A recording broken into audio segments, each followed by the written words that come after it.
as much as I enjoyed John Carpenter's original movie Halloween, which for obvious reasons has definitely reached classic status, it may have set the stage for a lot of other quote-unquote slasher flicks, and I wasn't always a horror movie fan, but I think because of Scream and Halloween, let's just say that I certainly became one. That having been said, because I was intrigued about the idea of someone, let alone Rob Zombie, trying to do his own take, but I'll get to that in just a minute, his own take on Halloween. And believe me when I tell you, he did just that. The cast does a pretty nice job in both this one and the second one, and I'll probably end up doing the second one right after this one, just to keep you guys in the loop with me. On that note, the first time I watched this version of Halloween, I was not that impressed with it, but I gave it some time, and I gave it a few reviewings, to put it that way.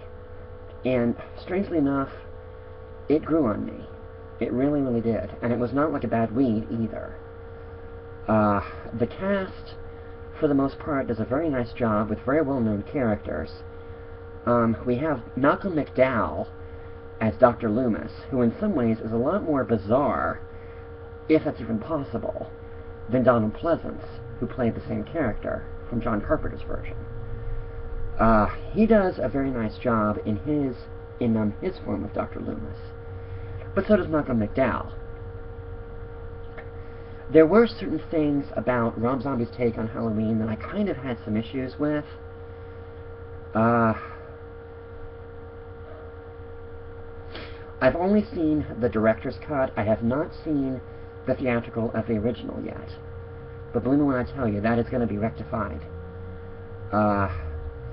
The Rob Zombie's remake, I thought, after watching it a few times, it really, really did grow on me.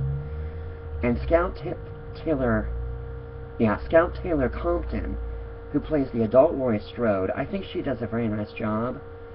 She could definitely pass for a modern Laurie Strode, at least in my opinion. Some would disagree with that.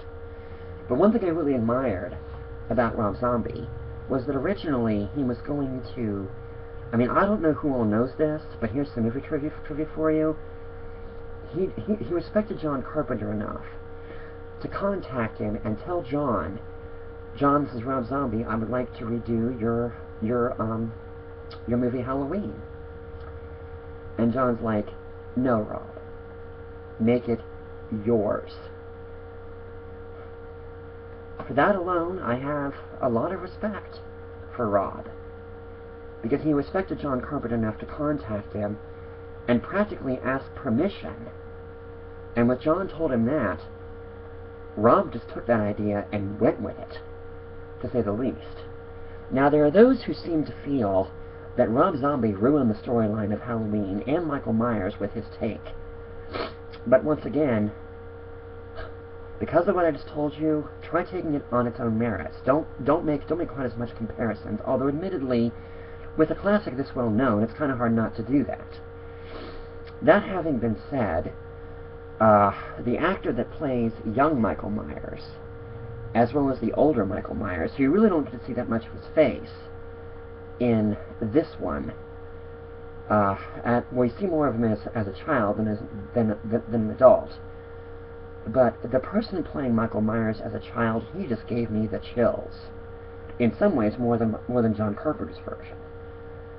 The person playing Michael Myers as an adult, he's a giant, all right. And he is downright, absolutely vicious. I have nothing else. He made Michael Myers absolutely terrifying, at least to me. And he certainly, he had a creepiness to him that, whether you've seen John Carpenter's version or not,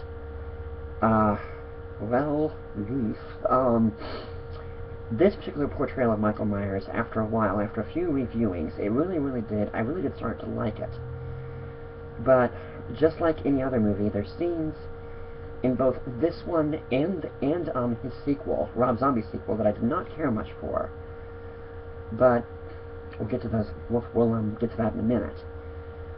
I did not. I mean, for the most part, I liked the new take on different characters. I thought Brad Dourif did a very good job as Sheriff Brackett.